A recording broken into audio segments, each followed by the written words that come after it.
Let us begin with a dangerous secret, a truth so contrary to the gospels of our sentimental age that it must be spoken in a whisper. The universe is divided into two kinds of creatures, the hungry and the fed, and desire, that beautiful, amoral, and utterly ruthless goddess, is a cannibal. It does not feed the hungry, it eats them. Your neediness, your plea to be loved, the thousand subtle and not so subtle ways you beg for her affection, this is not a sign of your romantic soul. It is the rattling of a leper's bell. It is the scent of a hungry ghost. It is a broadcast of your own spiritual famine. And it is the most effective repellent for human desire ever devised. Machiavelli, a man who saw human relations not as a romance but as a series of brutal, elegant equations of power, understood this law in his bones. The prince who begs for an alliance is a prince who will be given chains. The man who begs for love is a man who will be given contempt, beautifully wrapped in the silks of pity. Why? Because the act of begging is a confession. It is a unilateral declaration of your own inferiority. It is an admission that you are empty and you need her to fill you. It is to surrender your own sovereignty and to ask her, the other absolute monarch of her own life, to take on the tedious, unrewarding, and deeply unerotic job of becoming your zookeeper. Imagine a wolf, lean, silent, powerful. Its eyes are not pleading, they are assessing. Its hunger is not a weakness. It is the engine of its deadly focus. It does not beg the deer to be eaten. It hunts. Now, imagine a stray dog whining at the kitchen door of a great house. It is gaunt, its ribs showing, its eyes are wide with a pathetic, pleading need. Both creatures are hungry. One inspires a primal, fearful respect. The other inspires a fleeting, dismissive pity. Desire, in its heart of hearts, always chooses the wolf. You have been meticulously trained by a culture of comfort to be the dog. In the forgotten folklore of the Carpathian Mountains, they tell of a creature called the pustosh, the empty one. It was a spirit that had no substance of its own, only a terrible gnawing hunger for the vitality of others. It would appear at a lover's window, not as a monster, but as a beautiful, tragic figure, its eyes full of a profound and bottomless need. It would not ask for their life or their soul. It would just ask to be let in, to be warmed by their fire, to be fed a crumb of their affection. But the moment it was granted entry, the moment it felt the first touch of pity, the house would grow cold, the fires would dim. The vitality of the occupant would begin to drain away, siphoned off to feed the creature's infinite emptiness. The pustosh was a parasite that disguised itself as a supplicant. Your neediness is that beautiful, tragic face at the window.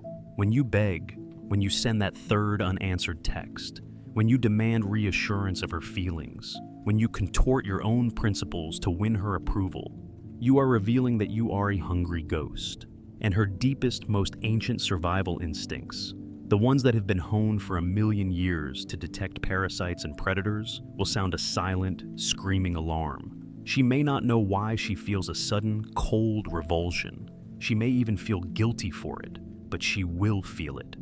Desire dies at the first scent of the void. The stark, almost impossible hope in this bleak diagnosis is to begin the great work of learning to feed yourself. The liberation is not in learning how to beg more cleverly.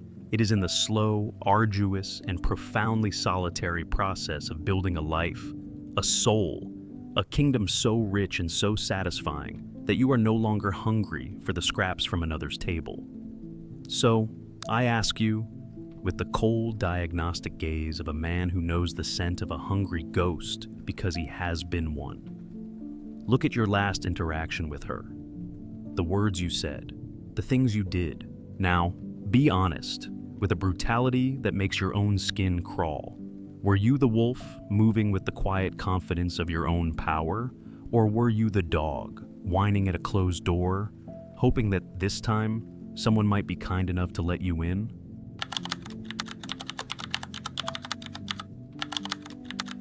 The moment she grants you what you have begged for, she can no longer see you as an equal. She sees you as a subject. I have seen it in the sad, hopeful eyes of men who believe they have just won a great victory. She has finally answered his third text. She has agreed to the date he pleaded for. She has given him the reassurance he so desperately craved. He feels a surge of triumphant relief. He does not understand that he has not won a victory, he has just been granted an audience. And in doing so, the entire nature of their reality has been irrevocably changed. This is the second and more poisonous truth of this savage law. The act of begging does not just reveal your weakness, it fundamentally redefines the relationship into one of master and supplicant. The moment she gives you the affection you have begged for, it ceases to be a gift between equals. It becomes an act of charity. And the emotion she feels for you is no longer desire, it is pity. And pity, my friend, is the beautiful velvet-gloved hand that holds the dagger of contempt. You cannot desire what you pity. You can care for it. You can feel responsible for it. You can even, in a strange maternal way, love it.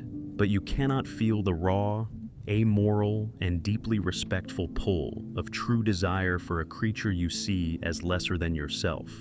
The act of begging is a willing and enthusiastic descent to a lower rung on the ladder of power. You are forcing her onto a throne, kneeling at her feet, and then acting surprised when she begins to treat you like one of her subjects. Machiavelli would see this not as a romantic dynamic, but as a political catastrophe. A prince who rules not by his own strength, but by the charitable goodwill of a more powerful neighboring state, is not a prince at all. He is a puppet, a governor of a client state. His every action is contingent on the approval of his patron. He may be safe for a time, but he is not free, and he is not respected. Your begging for her love makes you the governor of a client state, and your heart is the occupied territory. Nietzsche, who understood the psychology of power with a terrifying clarity, saw pity as the most decadent and life-denying of all emotions. It is a secret celebration of one's own strength, enjoyed through the spectacle of another's weakness. When she pities you, she is not truly feeling your pain. She is feeling a pleasant, virtuous sense of her own magnanimity in the face of your pathetic need. You have made yourself the backdrop for her own quiet, noble drama. In the decadent folklore of the late Byzantine court, they told of an empress who collected broken things. She had a bird with a broken wing, a three-legged wolfhound, and a court poet who was a brilliant but emotionally crippled man, racked with insecurities. She adored him. She called him her little broken nightingale. She would listen to his sad poems, she would soothe his anxieties, she would protect him from the harsh realities of the court. He, in turn, worshipped her for her compassion. He wrote his greatest works for her, but she never allowed him to heal. When he showed a sign of strength, of confidence, she would subtly remind him of his fragility, of how much he needed her protection. For if the broken nightingale were to ever heal and learn to fly, he might fly away from the beautiful, gilded cage of her pity. You are that broken nightingale, and your constant need for her reassurance, for her validation, is you begging her to keep the door of the cage locked. The faint, stark hope in this bleak arrangement is to learn to see her pity not as a comfort, but as the most profound insult you could ever receive. It is to develop a violent, allergic reaction to being seen as a project, a charity case, a wounded thing to be managed. The liberation is in the terrifying realization that it is better to be hated for your strength than to be loved for your weakness. This requires you to commit what will feel like an act of profound ingratitude. It is the act of refusing her help, of rejecting her soothing, of turning away from her comforting pity, and choosing instead the cold, hard, and lonely path of your own self-reliance. It is the moment that the broken bird begins to beat its one good wing against the bars of the cage. Not because it hates the caregiver, but because the instinct to be free is more powerful than the desire to be safe. So, I ask you, you who have felt so grateful for her kindness, for her patience with your flaws, the affection she gives you after you have revealed your need, is it the passionate embrace of an equal, or is it the gentle, condescending pat on the head one gives to a loyal and broken creature? And which one, in the silent, honest darkness of your own heart, do you truly want to be?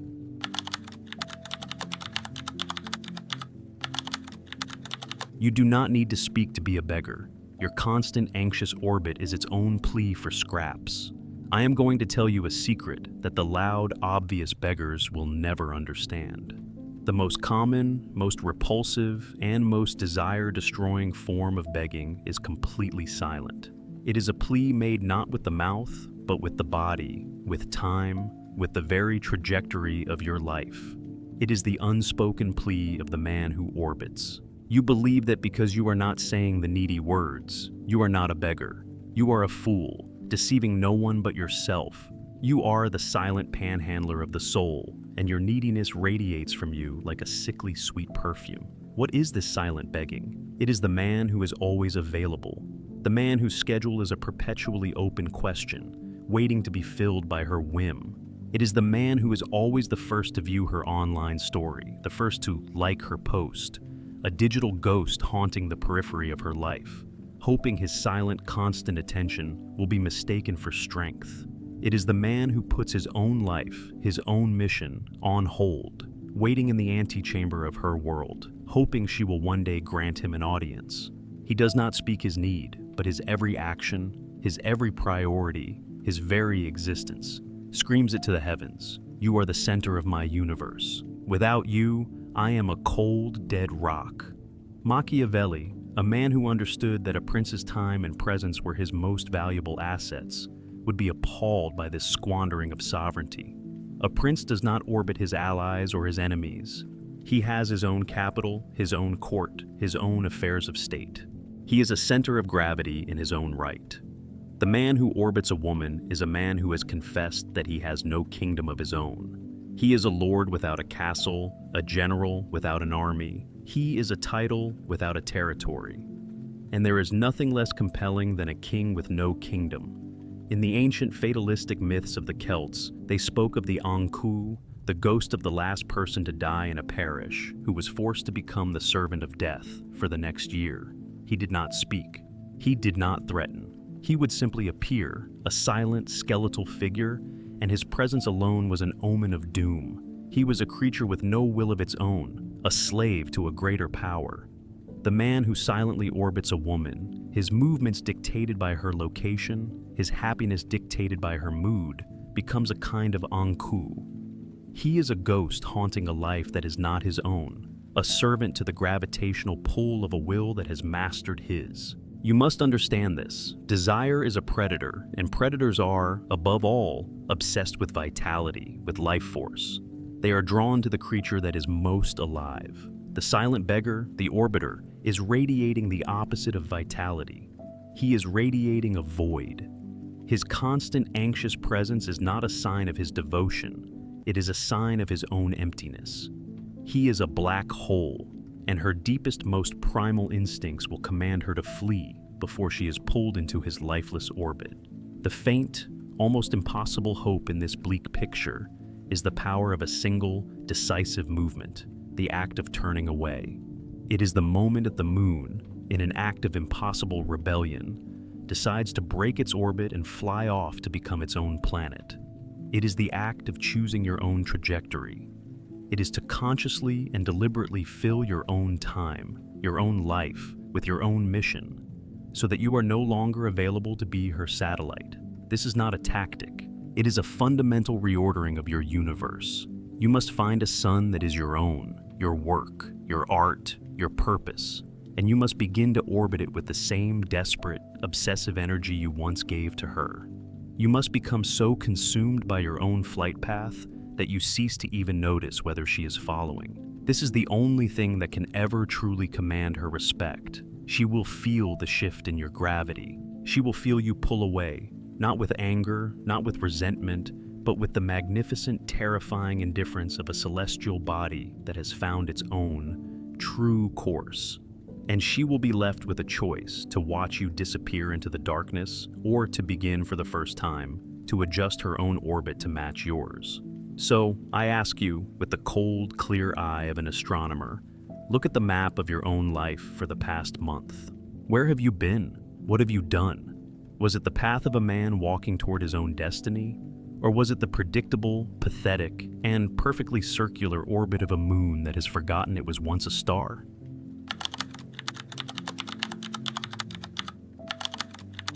A man with a full plate does not need to beg for the crumbs from another's table.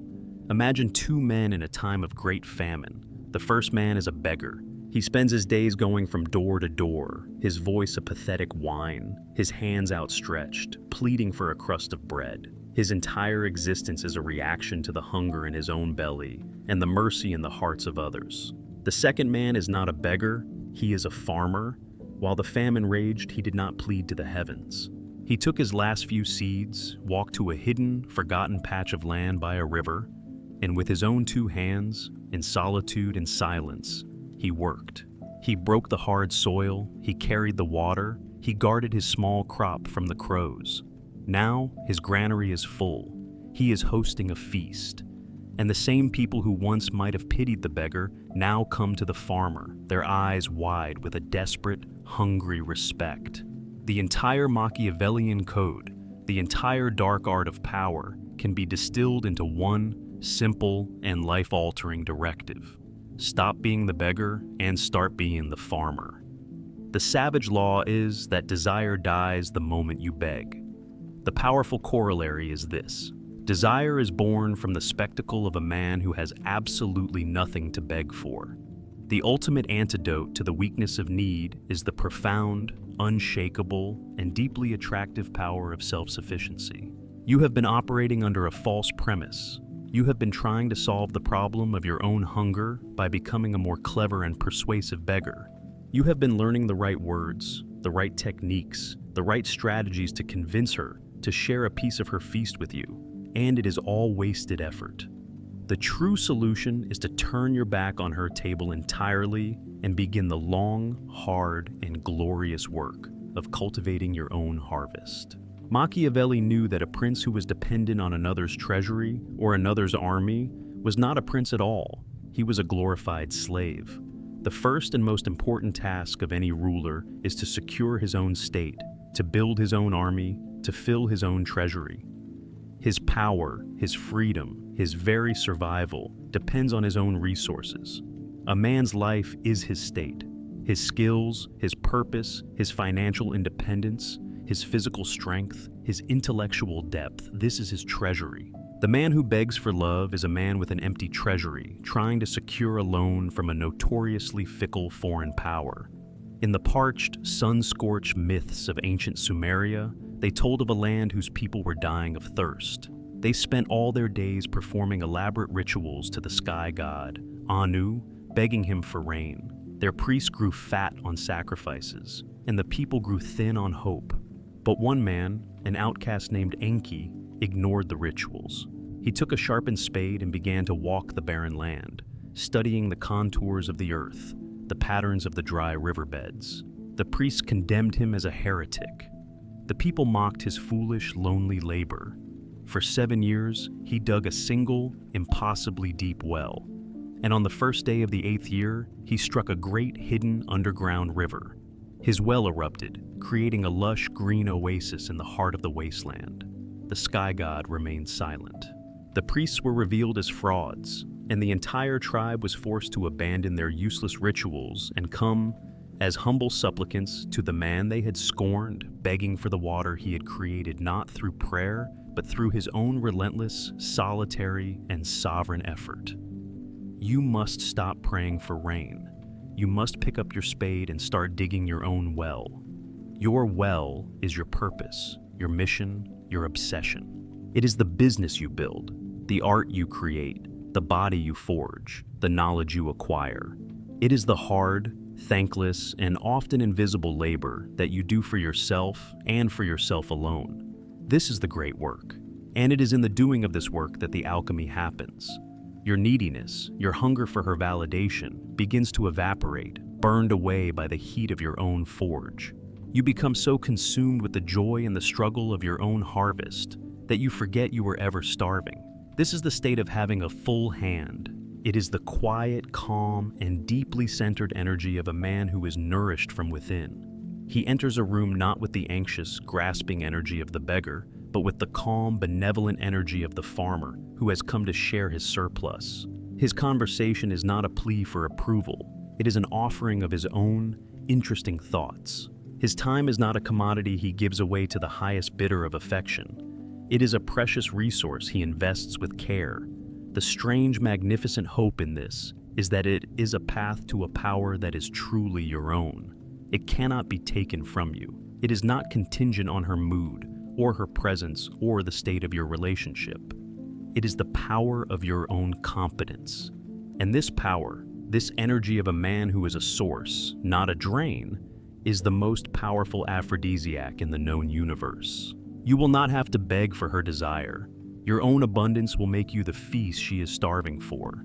So I ask you, with the simple, direct question of a farmer to a man staring at an empty field, what seeds are you planting? What ground are you breaking? What is the hard, lonely, and sacred work you are doing today to ensure that tomorrow you will be the one hosting the feast and not the one begging for an invitation?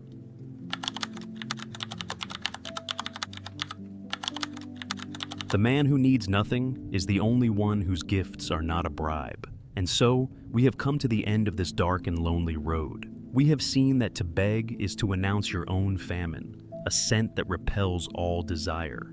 We have seen that the plea for love is a strategic catastrophe that places you in the pathetic role of a supplicant, worthy only of a contemptuous pity. We have seen that even the silent, anxious orbit of a hopeful man is a quiet scream of neediness. We have understood the brutal, necessary wisdom of the farmer, of the king at his own feast, of the man who turns his back on the tables of others to cultivate his own magnificent harvest. You have learned the great and terrible secret of Machiavelli's law. You must annihilate your own need. And now, at the summit of this cold and lonely mountain of self-sufficiency, we find the final, most beautiful, and most paradoxical truth of all. The man who has successfully killed his own hunger, the man who has built a kingdom so rich that he needs nothing from the outside world, is the only man who is finally and truly free to love. This is the ultimate inversion of the law. For the entirety of this journey, we have treated love and desire as a political battlefield, a game of power, a thing to be won or lost. But that is only the truth for the man who is still a beggar. When you are no longer starving, the feast is no longer a conquest. It is simply a meal, and you can choose to share it. The love of a needy man is a transaction. It is a desperate bribe. He gives his affection, his time, his resources, not as a pure gift, but as a down payment on a future return. He is always, on some level, calculating. If I give her this, will she give me the affection I crave? His generosity is a form of begging in disguise. It is a hook, baited with the flesh of his own kindness. And the other person, on a deep, instinctual level, can always feel the sharp point beneath the soft bait. But the love of the man who has his own feast, the man who is a king in his own right, that is a different thing entirely. It is not a transaction, it is a surplus. It is the overflow of a river that is already full. He gives his time, his attention, his strength, not because he needs anything in return, but because he has so much of it that to give it away is a joy, an expression of his own magnificent abundance. His affection is not a bribe, it is a grant. It is unconditional. And because it is unconditional, because it asks for nothing in return, it is the most powerful and irresistible force in the human universe. Think of the sun. The sun does not shine on the earth because it needs the earth to love it back. It does not withhold its warmth as a negotiating tactic. The sun shines because it is a star, and the nature of a star is to radiate light and heat. Its generosity is an effortless, non-negotiable, and completely indifferent byproduct of its own magnificent self-contained existence. It is the ultimate king, giving a gift that costs it nothing, and in doing so, it creates and sustains the entire solar system. When you have built your own inner kingdom, you become the sun. Your love is no longer the pathetic, flickering candle of the beggar, trying to attract a moth. It is the steady, radiant, and unconditional light of a star. This is the state that transcends Machiavelli. The prince is always, on some level, a strategist, a player in the game, but the man who has achieved this final state of being is no longer a player. He is the source of the light by which the game is played. He can now be truly kind, without his kindness being mistaken for weakness. He can now be truly generous, without his generosity being seen as a plea. He has earned the right to his own virtues because they are no longer tactics. They are simply expressions of his own, unshakable and overflowing reality. So, this is the final, haunting paradox. The savage law is that desire dies the moment you beg. The divine corollary is that a love that does not need to beg is eternal. You must go through the cold, Machiavellian winter of self-reliance and strategic solitude to arrive at the warm, magnanimous summer of a truly powerful heart. You must become a ruthless king so that you can finally learn to be a benevolent God. And so, I leave you with this final, quiet question. The affection you offer to the world, the love you give, is it the desperate, calculated investment of a beggar who is terrified of his own emptiness? Or is it the effortless, radiant, and unconditional warmth of a star that is on fire with the joy of its own magnificent and solitary existence?